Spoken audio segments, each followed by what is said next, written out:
All right, AP, let's keep going with Chapter 12, Kinetics. Let's start with an introduction to the differential rate law. If I were to go back and show you that first page in notes that we started with, that top got a little dirty, but it had a couple of things written on it. We have already introduced the relative rate law. We have already introduced activation energy. And now we're going to be starting on differential rate law. So you guessed it, that means next time you see me in a video, it's going to be the integrated rate law. But right now, right now we're going to introduce the differential rate law. Now, reactions are reversible. Okay, that activation energy graph looks something like this. Hopefully this looks really, really familiar. That activation energy, you have to add at least that much energy to get to that activated complex into that transition state. And once we're actually in that activated complex or in that transition state, the reactants may fall to completion and actually move in the forward direction, or they could just fall back and stay as the reactants, and you won't have the reaction move forward. Then we introduce the idea of the catalyst, which in what it does is it takes the activation energy from being this high to this high, basically. So instead of having to go all the way up there, it only has to go up that high. Okay, a much smaller hump to go over before that activated complex has a chance to move towards the product. What I'd like to point out here, and I mentioned in that video, is not only is the activation energy lower for the forward reaction, for the reverse reaction, the activation energy is lower as well, to the exact same extent, as a matter of fact, because both the forward and reverse reaction is going to have to go over this energy hump in order to progress. Regardless of whether it's going forward or backward, it's going to have to get over that hump. So far we've only considered the forward reaction. The reverse reaction is equally important, especially when it comes to understanding data for a conclusion of any particular experiment or study. I do have a definition here for you, right there. Equilibrium. Yeah, a lot of people think equilibrium is when there's no movement, nothing is happening. We're at equilibrium, nothing's happening. That is not the case. Equilibrium, it might be easier for you to understand it if you call it dynamic equilibrium. Equilibrium is when the rate of the forward reaction is equal to the rate of the reverse reaction. And in fact, both the reverse and the forward reactions are going on at the same time. As the reaction has more time to progress, you're going to get to a point where the reverse reaction catches up in terms of rate with the forward reaction, and you're going to start to come to equilibrium. To make things a little less complicated for us, we're actually not going to talk about stuff later on in the reaction. We're not going to look down the timeline very far. In our level of chemistry, our level of study on the AP level, we are going to discuss reactions soon after mixing, aka the initial reaction rate. You might see something like, you guys remember, they had a concentration for species A, and there was this thing right here. It could be either a 0 or an O to represent the word original. We're going to talk about this initial reaction rate where no time has elapsed. Right, so soon after mixing, like instantaneously right after it's mixed, what's going on. That way we don't have to worry about the buildup of products and how that starts the reverse reaction. Remember, if we have a synthesis reaction going this way, it's a half arrow. As A and B synthesize to create C, there's going to be a buildup of C, and there's not going to be quite as much A and B anymore. So what that's going to do is it's going to favor the decomposition of C back into A and B. So as time progresses, there's going to be more and more C, and so the reverse reaction is going to be more and more favored. And so we can't just let the reaction go, and then measure the concentrations after some amount of time down the road and expect to get good rate data because those rates will have changed. And that's a little bit more complicated. It definitely can be done. It's done very regularly, but like I said, that's kind of beyond the scope of this course. It's more in the college level, about maybe halfway through your path through the chemistry pathway at the college level. But for us, that's nice because we don't have to deal with that. We're only going to deal with the initial reaction rates, right? Soon, very, very soon after mixing. So initial reaction rates. We're going to begin with pure reactants. In this scenario, we'd have only A and B, meaning there's no C there at all.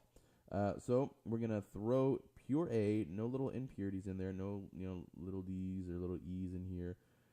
We're going to just A and just B in their purest form. We're going to slap them together, make sure they're mixed very, very well, and then we're going to measure the speed of the reaction. Now, the differential rate law, which is what we are introducing, is actually going to be represented like this. Okay, represented like this. Now, what I have represented right here is your relative rate expression or rate law, relative. You remember this NO2 from the equation we were using.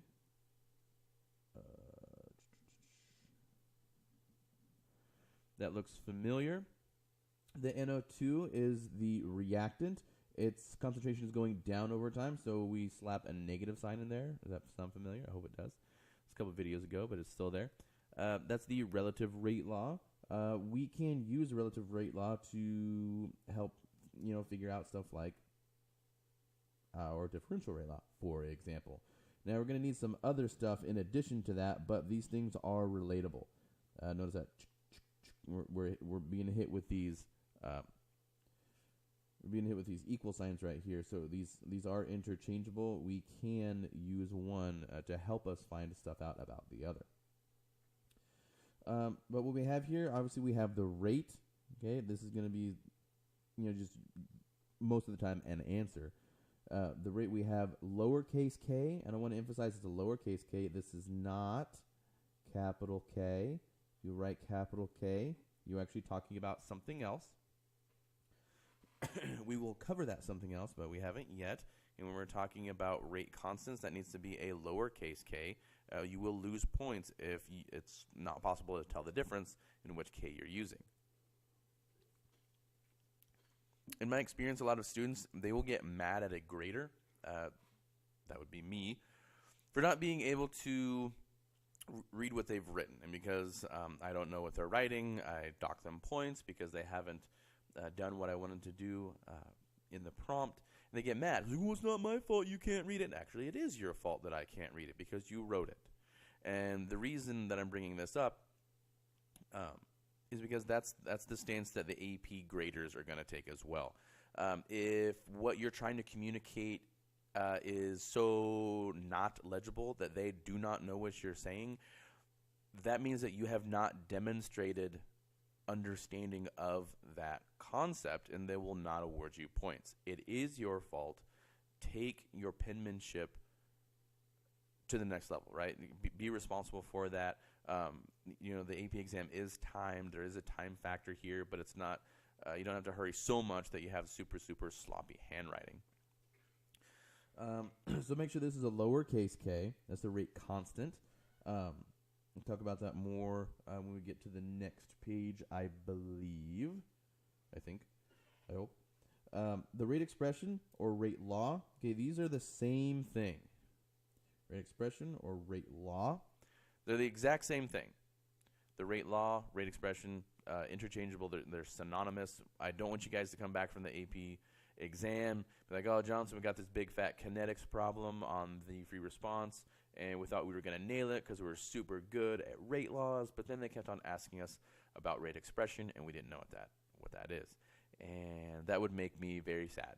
That would make me very, very sad. Because they're the same thing. You know one, you know the other. Okay, so don't let that trick you. The rate expression or rate law expression is the relation between the reaction rate and the concentrations.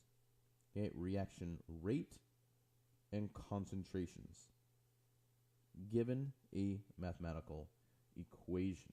So we are going to have that equation. We are going to have this data. And based on that data, we will be able to make a differential rate law. All right, so next page.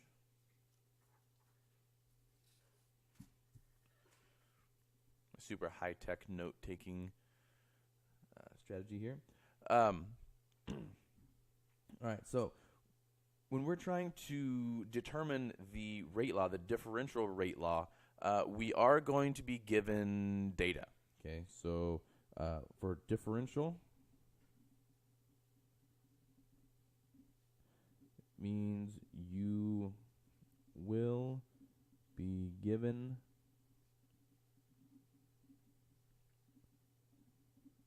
a data table.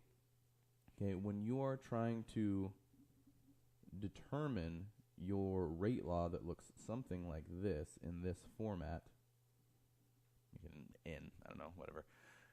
Right there, when you're trying to calculate, the value for K, the value for N, the value for A, whatever, when you're trying to do this, you're going to be taking information from a data table.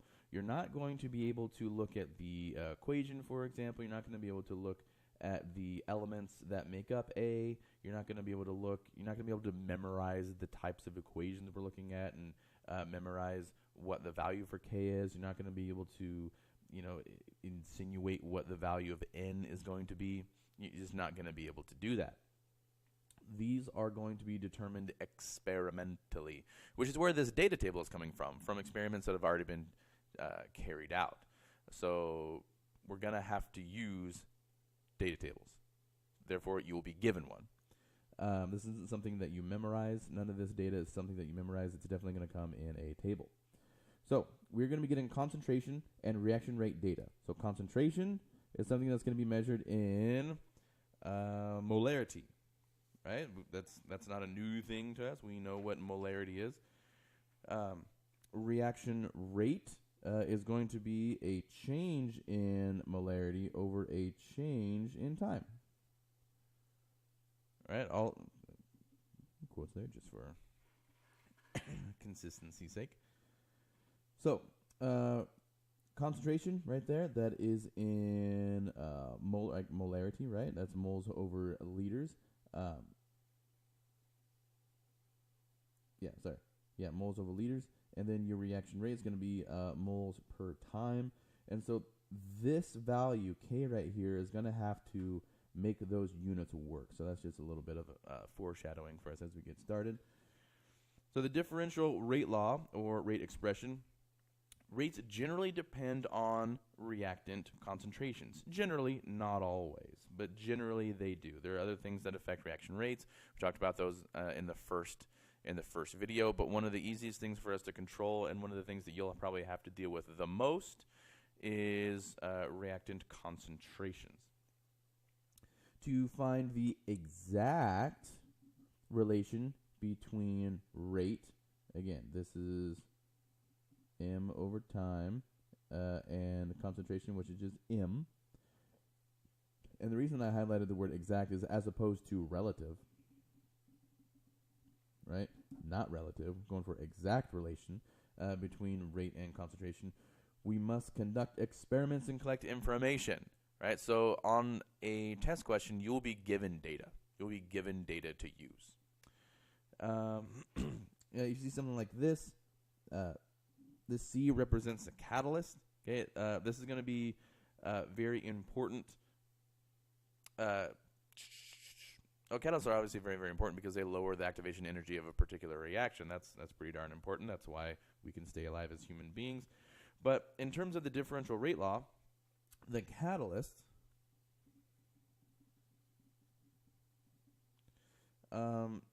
may be included in the rate law, even though it is not consumed in the reaction. Well, if it's not consumed in the reaction, why is it important? You guys remember that idea we introduced? I believe it was the first video. You guys remember saturation? Right. The catalyst itself is not going to be consumed in the reaction. It's not going to be transformed in any way, but the catalyst can be saturated, meaning that the catalyst is making the reaction go faster, but there's only so much catalyst to go around. If you have more potential reactants than you have catalysts to catalyze the reaction, by adding more reactants, increasing the concentration, you're not going to experience a greater reaction rate because the catalyst has already been saturated. And so it is not uncommon that the catalyst, the concentration of the catalyst, is included in the rate law. Maybe something as simple as, rate, little k, right, and a number, and then here's your catalyst. Right, that's it. Okay, that it would act just like one of the reactants, even though it's not actually a reactant, but the concentration of that catalyst is important.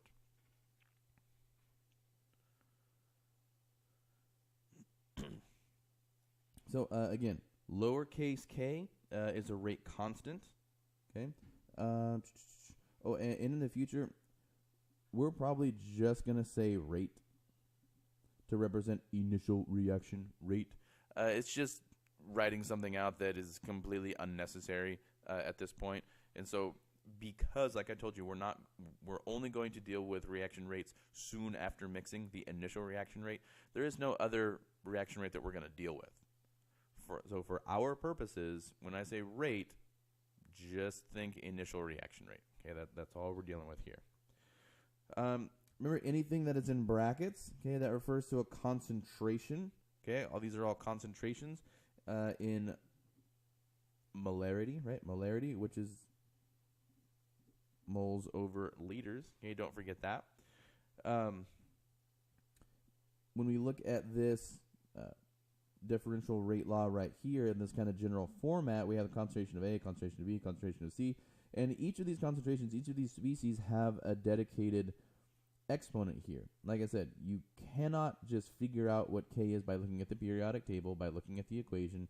Neither can you figure out what any of these exponents are by looking at the equation, by looking at the periodic table, just by memorizing information from something somewhere. You can't do that. You're going to have to figure it out from the data table. But these letters, the M, the N, and the P, these all represent the order of the reaction for that particular reactant, or in this case it'd be the catalyst. But let's talk about this word order right here. This refers to orders of magnitude. Okay, orders of magnitude. Orders of magnitude as they affect the reaction, the rate law. So let's just a quick reminder. If I have 10 to the minus 1 versus, 10 to the positive 1, by how many orders of magnitude are these two numbers separated? Just think about it. Hopefully you said they are separated by 2 orders of magnitude. Okay, 2 orders of magnitude. Because you have to go from 10 to the minus 1, then 10 to the 0, and then up 1 more to 10 to the first. And just so you guys can really see what we're working with here. In standard notation, 10 to the minus 1 is 0.1. 10 to the 0, right, because anything to the 0 is 1, and then 10 to the 1 is just 10. See, these are off by 2 orders of magnitude. The decimal place is being moved 2 places. Okay, there's a difference of 2 between these exponents right here. So 2 orders of magnitude. What else? So speaking of these exponents can be 0. They can be whole numbers. They can be fractions. Even though we're not going to deal with fractions a whole bunch, you might see a half, which is the same thing as a square root. Remember that? An exponent of 1/2 is square root. Exponent of 1/3 is a cube root. Like I said, we won't see those all that much.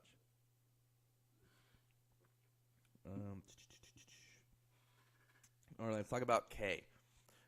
It's going to be very, very common.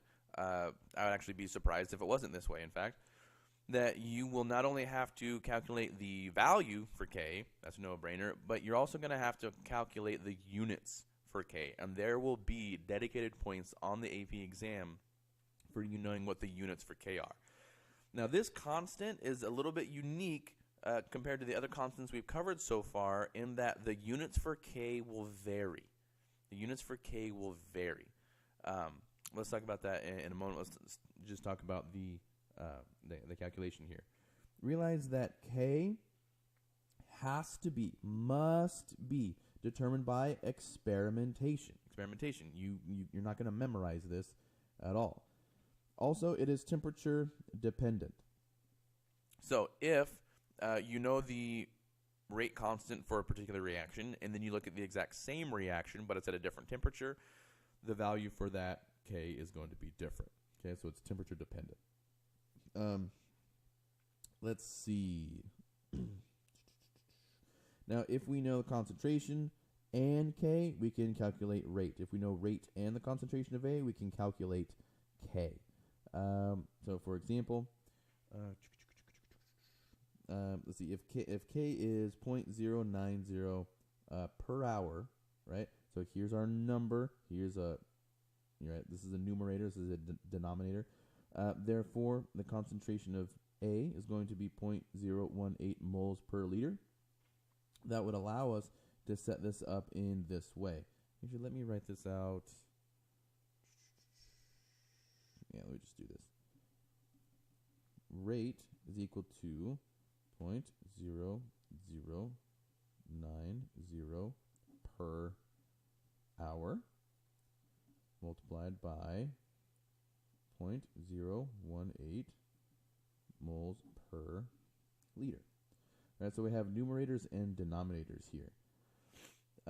If I were to actually multiply this through, you should hopefully be able to look at this and tell that none of these units are going to cancel, and the rate is going to be in terms of moles per liter, moles per liter hour. Now, a rate is always going to be a molarity per unit time. Okay, molarity per unit time. So the rate, which is what we just calculated here, we didn't calculate it, I'm just showing you the units. We have the molarity because we have moles per liter, and then we have our unit time. Now, it's not always going to be hours. Sometimes it'll be minutes. Sometimes it'll be seconds. So you're going to have to pay attention to what the question tells you. But the time is always going to be on the denominator, and there's going to be a molarity. Here's the thing that I want to point out. In this problem, we know that the units for K need to be a per hour. That's unit for K because that's the only way we can multiply by a molarity and come out with a moles over liters times hours. It's the only way we can accomplish this set of units, right? So if I just covered this up, right, which would be the case if you didn't know what it was, and I said, all right, well, you know what the concentration of A is. It's 0.018 moles per liter. You know that. What are the units of K going to be? Well, you know that the rate is going to be a moles per liter times hours. And so the only thing that you don't have here that you have here is the hours on the denominator. So what do we include in the value for K? A per hour. Another way to put this, get a little bit more generic. Again, we're doing this because the units on K vary, and when you're being asked to calculate the value for K, you're going to get at least a point for deriving the correct unit. So if I have a rate equals K A, right? So this rate is going to be molarity per unit time, whatever time it's going to be. But if I have something like, yeah, I can do that. got a little out of the picture. If this exponent happens to be a 2, this is actually going to be molarity squared over time. So in this case, right, because this is supposed to be equal to, in this case, a molarity per time, these units are no longer the same on both sides of the equal sign, and that's a great big problem. And so what K is going to do, it's going to drop in here, and it's going to allow us to just insert whatever units we need to make these units equal these units. So like in this case, K, because the concentration of A is going to have a molarity, K only needs to be a per time. That way we get molarity per time. Over here, K is not only going to need to have the per time, it's also going to need to have one more molarity, so that this molarity will cancel out with one of those, and we'll still have one molarity over time. And so the value and units for K will vary. So let's get into the exponents, the orders of reaction.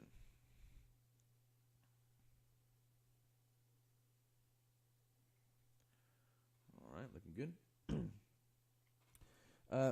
You want to use this phrase. It's the order with respect to.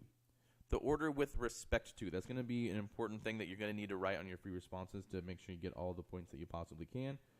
Of a certain reactant. You can have an order with respect to a certain reactant. The order with respect to a certain reactant is the exponent on its concentration term in the rate expression. Okay, in the rate expression. So let's see. Let's get something to refer to. So earlier I wrote something that looked like this. Let's go, I don't know, let's just make this a 1. Just for no particular reason. I'll make this a 2. So this could be a perfectly legitimate rate expression. For this particular species right here, the exponent on the concentration of A is going to be the order with respect to this reactant. So with respect to A, the order is first. Order is 1. It's first order with respect to A. This reaction is second order with respect to B. With respect to B, it's second order. Fair enough? That's not that hard. Now, that's with respect to a certain reactant. If we want the order of the reaction, it's the sum of all the exponents on all the concentration terms in the expression. Okay, so order of reaction here with respect to A is 1. Order of reaction with respect to B is 2. The overall order of the reaction is 3. It's third order. Third order. Fair enough? All right. So remember this, any sort of subscript, if you see your rate law written out like this, that can either be the O for original, or it can be a 0, meaning time 0. So let's not sleep on that. But again, 0 order. When one of these exponents is 0, okay, what that means is that the change in concentration of that reactant has no effect on the reaction rate, because anything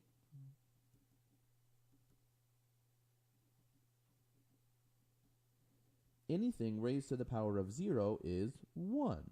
So this is just a big fat 1. And so no matter if I double the concentration there, if I triple the concentration there, if I increase it by tenfold, I'm increasing this concentration, but this value in the rate expression is always going to be 1 because of this exponent. And that means that this value for the rate never changes. Doesn't matter what I do to the concentration of the reactant, this rate never changes. And so since these, that's just a 1, we can just write it as rate equals K. The concentration of the reactant has no effect on the rate. As opposed to first order, the rate is going to be directly proportional. Okay, that's a term that we've heard before. The rate is directly proportional to the reactant's concentration. Remember, concentration is going to be represented in these brackets right there. Meaning if we double it, right, 2x times 2, right? If we double the concentration of the reactant, it doubles the rate, right?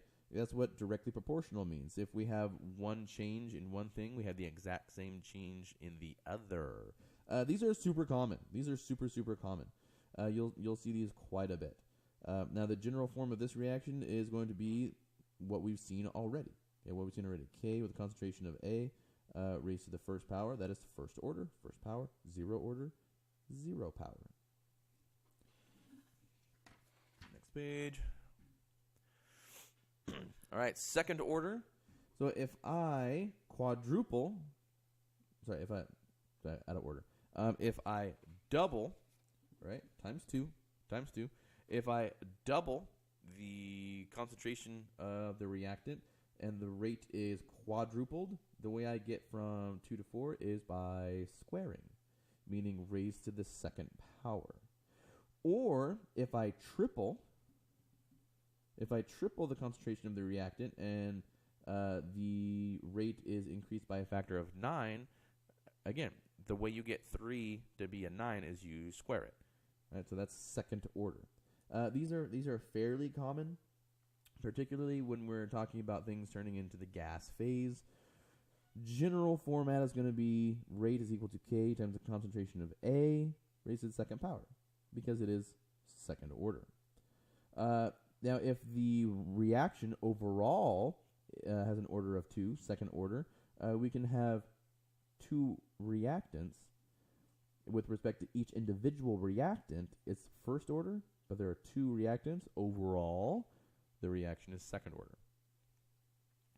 Now, like we said earlier, fractional orders are they are very, very rare. They do exist. Okay, if you see one, it's probably going to be something fairly easy to do, like a half or a third. Okay, that'd be a square root or a cube root. They're not going to throw you under the bus that bad. So, in general, our general rate expression looks like this. The rate is equal to K times the concentration of A raised to a power times the concentration of B raised to a power.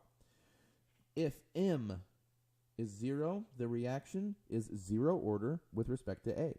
If M is equal to 1, the reaction is first order with respect to A. If M is 2, the reaction is second order with respect to A.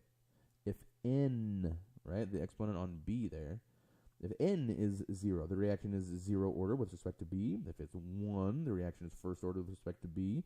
If N is equal to 2, then reaction is second order with respect to B. Again, if you add the orders of each reactant, you get the overall order of the reaction. Okay? Now, let's look at some examples. We've been talking for quite a while. What are we going to do? What are we going to be asked to accomplish here? This is an example of a data table that you're going to get. Okay? So, the first thing you want to do, well, first off, make sure you understand what you're looking at. Okay, we have trial 1, 2, 3, 4, and 5 here. We have initial reaction rate. Remember, with the units of moles per liters times hours, we have initial concentration of A, initial concentration of B. Okay. First thing you want to do, look at the 2 trials. Look for 2 trials where the concentration of a reactant was held constant. Okay. Let's see. If I were to look for, if I want to look for what order A is, I'm going to look for concentrations of B where they don't move. Okay, where they don't move. So I got a 0.2, 0.2, 0.2. These are all constant. Now, I just read it. I wanted to look for 2. There are 3 of them. Which one do I want to choose? Well, I can choose any of them, but the question is, which one is going to be easiest? Now, the reason I'm looking for concentration B to remain constant is because I'm trying to investigate A. I don't want B to vary. I want it to be the same so I can investigate A, so I can figure out what order the reaction is with respect to A. So all 3 of these are options. Now I'm going to look at the the other reactant, right? Number 2. Next, focus on the other reactant. Ask yourself how its concentration changed from the same for those two trials. Was it doubled? Was it tripled? Was it halved? And so I see in these two trials, okay, there is a doubling. Okay, there is a doubling right there. So I'm going to end up using experiment 1 and experiment 3 to help me figure this out. So it is doubled. It's kind of bad handwriting. 2x. Once you've determined the factor by which the concentration of the other reactant was changed, determine how that affected the rate in those same two trials. Okay, in those same two trials. So, trial 1, trial 3. Look at the rates. Have they changed? No, they have not. There is no change. Now, here, expect easy math. No, there's no change. They're the exact same number. That's totally fine.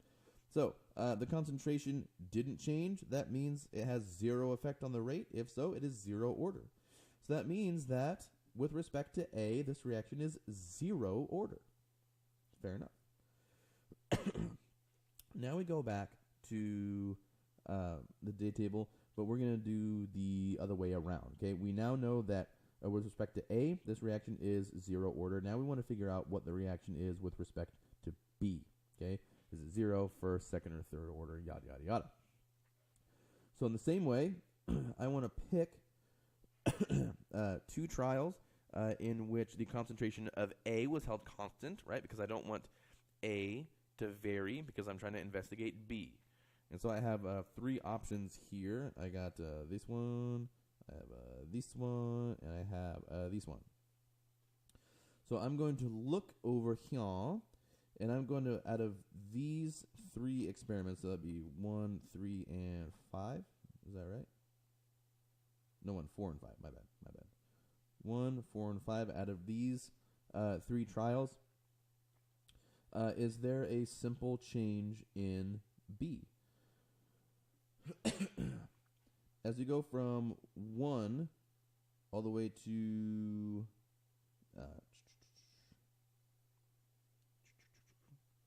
sorry, I got myself lost. As we go from 2, let's see, 2 to 4. That one's simple. We go from 0.2 to 0.4. What is this? This is a doubling. Okay, this is a doubling.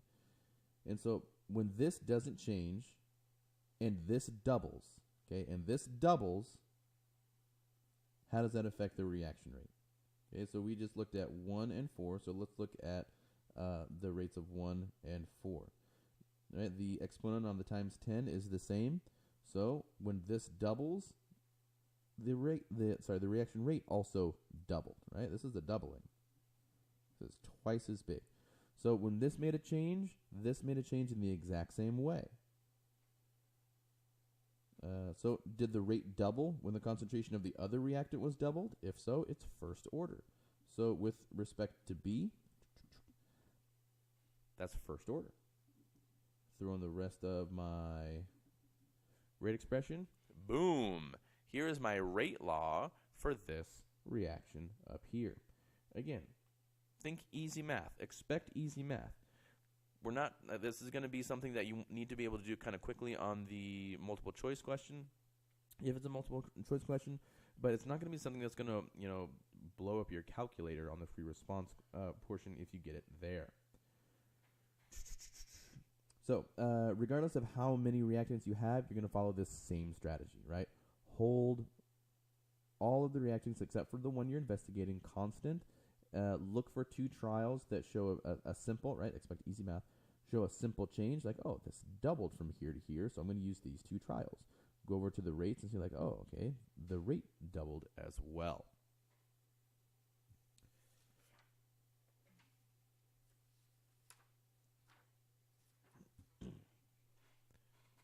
All right, next page. We're going. So, for our sample data table, the rate stays the same regardless of the concentration of A. That's what we found out. The rate's going to stay the same. Therefore, it is 0 order with respect to A. However, the rate doubles with a doubling of the concentration of B, and it triples with the tripling of B. If you had a question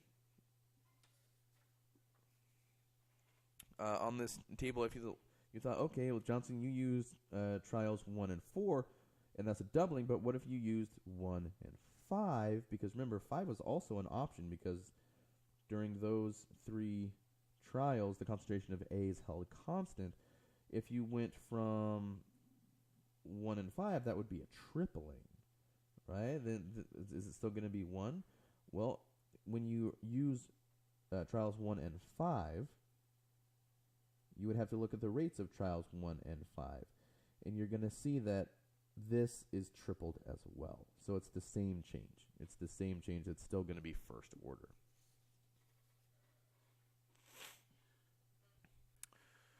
So the initial reaction rate would look something like this. We already wrote that down, right? Rate equals the rate constant times concentration of A to the 0 power, because it's 0 order with respect to A, times concentration of B to the first power, because it is first order with respect to B.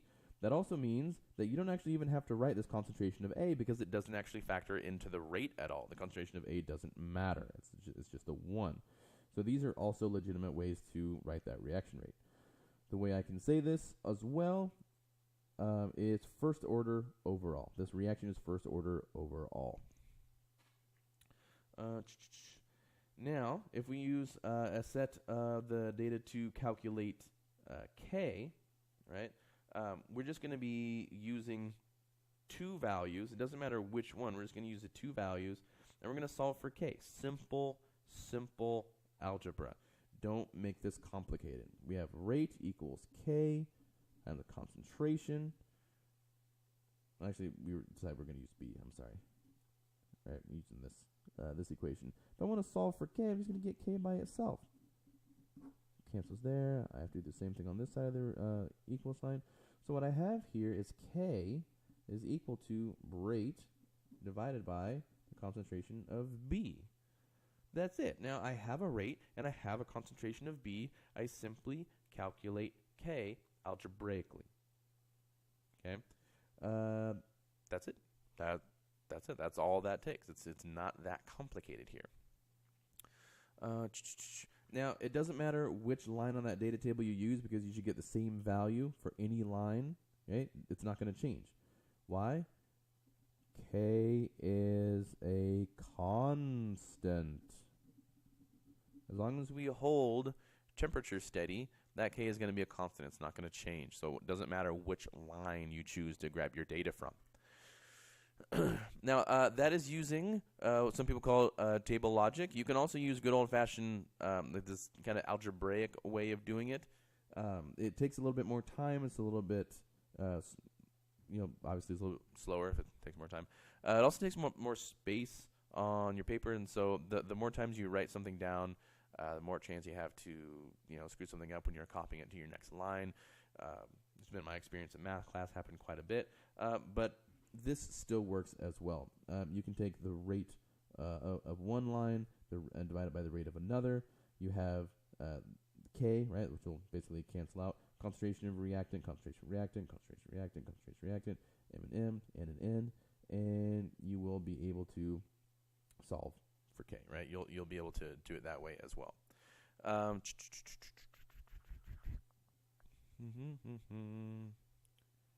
right. Let's take a look at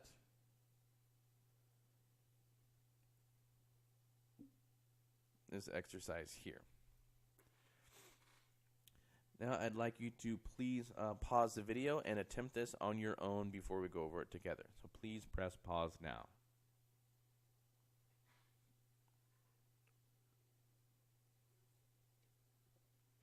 All right. Please don't short yourself. I really meant it. Please attempt this on your own. Get as far as you can on your own so that you can form your own questions, and so those questions can be answered. You'll have a better shot at learning this stuff. So in the following reaction, we have a cobalt and chlorine bond that's being replaced by a cobalt to hydroxide bond. That's hydroxide, I'm sorry. Misread that. That's water. My bad. Now, this is a big old fancy thing. It's all complicated. This is just A. That's it. It's a concentration of A. Right? So don't get overwhelmed. This is just A. So you should see a very familiar setup. Rate is equal to K. And the reason we use little curly brackets is because we have all kinds of parentheses and brackets going on here. We're just trying to differentiate between this bracket and that bracket. Right? It's not super critical, but that's why it looks different.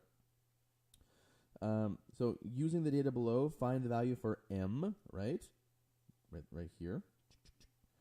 In the rate expression, and calculate the value of K. This also means units. Units here. Muy importante. So, looking here, we have ourselves a table. We have initial concentration. We have initial rate. Now again, keep an eye on these units. They are going to get you the point for calculating K here. So, first thing I want to do, if I'm trying to calculate my rate, see, which one do we want to do first? Do we want to do M or K? Let's do M. Let's figure out the order of the reaction with respect to our reactant here. So let's look at a couple of changes. So when we just go from trial 1 to trial 2, concentration, what is it doing? What is it doing? What's the concentration doing from trial 1 to trial 2? It is doubling. Fair enough? What is the rate doing from trial 1 to trial 2? I hope you see that is also doubling. Well, let's do one more just to double check. From trial 1 to trial 3, what's it doing? It's tripling. So what's the rate doing from trial 1 to trial 3? Oh, that's easy to see. That is tripling. Tripling, right? So it's direct proportionality. That means that the rate of this reaction is going to be K. Let's just write out the big old long thing just for completeness. Cobalt in H3. We got 5 of those bad boys. Okay, those have +2 charge. Boom, boom, boom, boom, boom, boom. This is going to be 1. M is equal to 1. So this is going to be our rate law here. So we have found the value for M, so we're done with that. Next up, calculate the value for K, where K is going to be equal to rate divided by the concentration of our reactant there. And so I'm just going to pull some data. Just pull some data right over here. So rate, let's use that one. Boom, boom, boom. Copy, copy, copy. Concentration of A, same trial. 1.0 times 10 to the -3. Oh, sorry, I copied that down. Sorry, that's a 7. My bad. Copied that down. It was supposed to be a 7. So this is a 7. Now, -7 minus a -3 is going to end up being a -4. Yeah, I was looking at my notes. That's where I got the -4 from. And 1.3 divided by 1 is just 1.3. Right? So there's my number, my value for K, but what are the units? What are the units? So, remember, we're doing rate over concentration of the reactant. Let's think about what the units for the rate are. It's going to be moles per liter times minutes. Remember, it's minutes here. It's not seconds. It's not hours. It's minutes. Right. So that's my rate. That's being divided by concentration, which is going to be moles per liter. Well, that mole cancels that mole. That liters cancel that liters. The only thing that's left over is a minute on the denominator. Okay, so all we have left over is 1 over minutes. So my value for K is going to be 1.3 times 10 to the -4th power per minute. All right, is that what we got? Of course it is, because we're amazing at this. Whoa, almost broke my camera. Let's do one more example. We'll finish up this nice, lengthy lecture. Again, please press pause. Attempt this yourself. Don't short yourself on the chance to get this right off the bat. Please press pause now.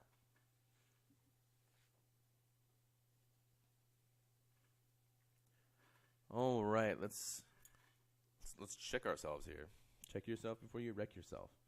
Now, the reaction between bromate ions and bromide ions in an acidic aqueous solution is given by the equation shown below. The table below gives the results of 4 experiments using these data. Remember, data is plural.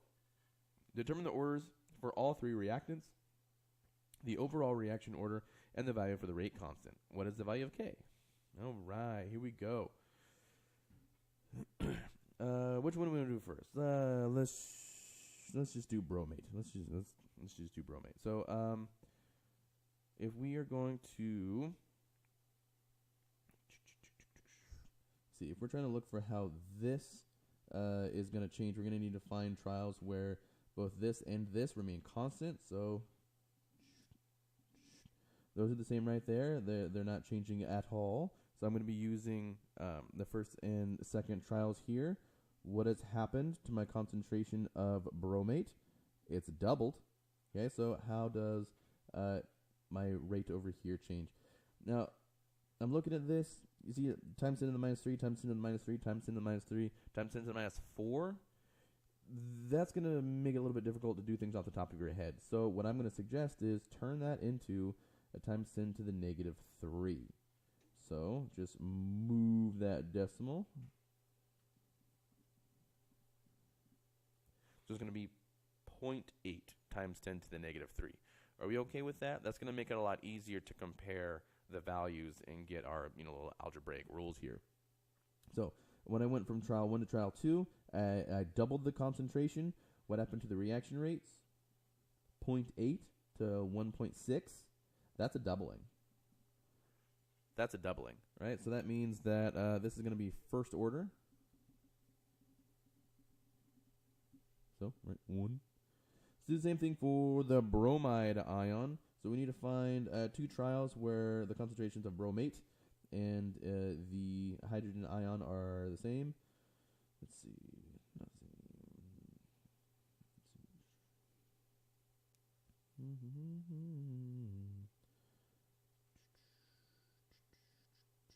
Okay, it looks like it's going to have to be trials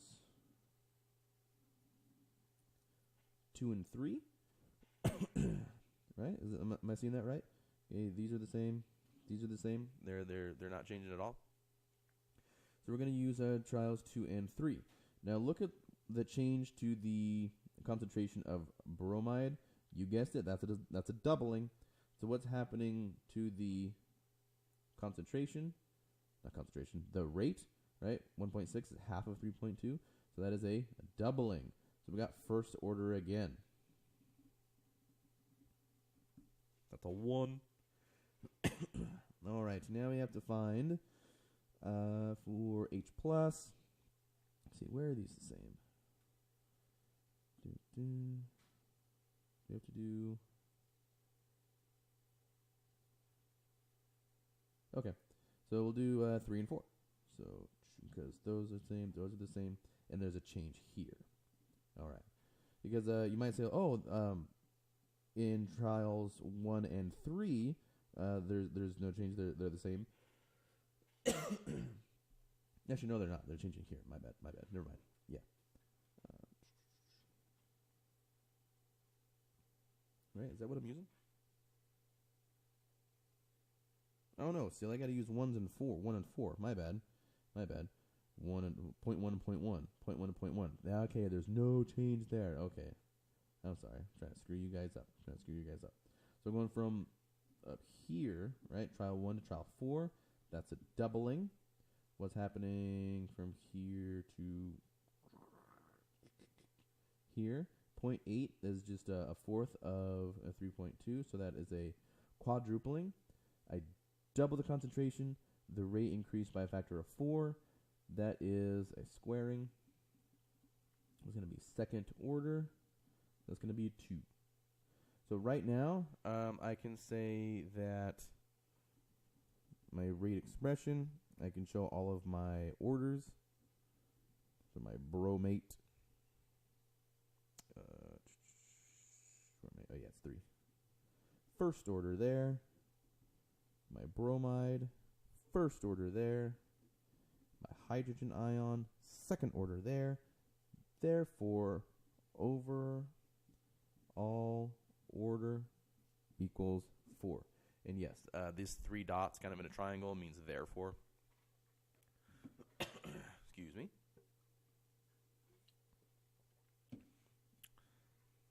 All right, so we determined the orders for all 3 reactants, the overall reaction order. So now we need the value for the rate constant. That means a number and units. So remember, K is going to equal rate over concentration A times concentration B times concentration C. Let's just go with this first round because they're all pretty actually easy numbers. So we'll go 8.0 times 10 to the minus 4th molar per second, right? Because it's a change of molarity over time. Then we'll go 0.1 to the first, 0.1 to the first, and then 0.1 to the second. That is nice because these are all the same numbers. So I hope you guys figured out that these all together are actually the same thing as 10 to the minus 4, right? 10 to the minus 4. You guys okay with me there? 10 to the minus 4. And so that 10 to the minus 4 is actually going to cancel out with that times 10 to the minus 4. And so my value stays the same. Actually, is unaffected, it looks like. So I don't have any more values down here, right? Yeah, just 8.0. The times 10 to the negative 4 canceled out, so that's gone. So I have meters per second.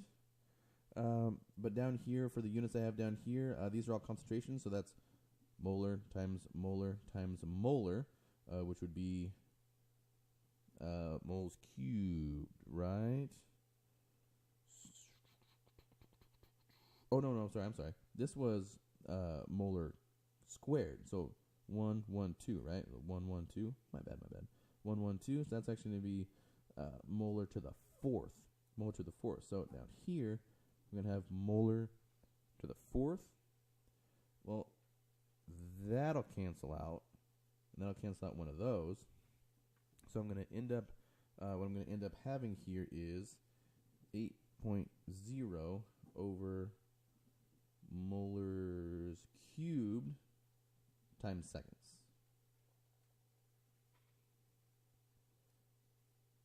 Is that right? Okay, so we got the same number. Oh yeah, because remember, molarity is moles over liters. So if we invert that, it's liters over moles. So we're gonna have, and it's cubed. So liters cubed over moles cubed. Okay, times my seconds. Boom, we're golden. All right, guys, that's going to do it for your introduction to differential rate law. Next time we meet up, We're going to introduce the integrated rate law. All right, guys, go ahead and move on to the next video.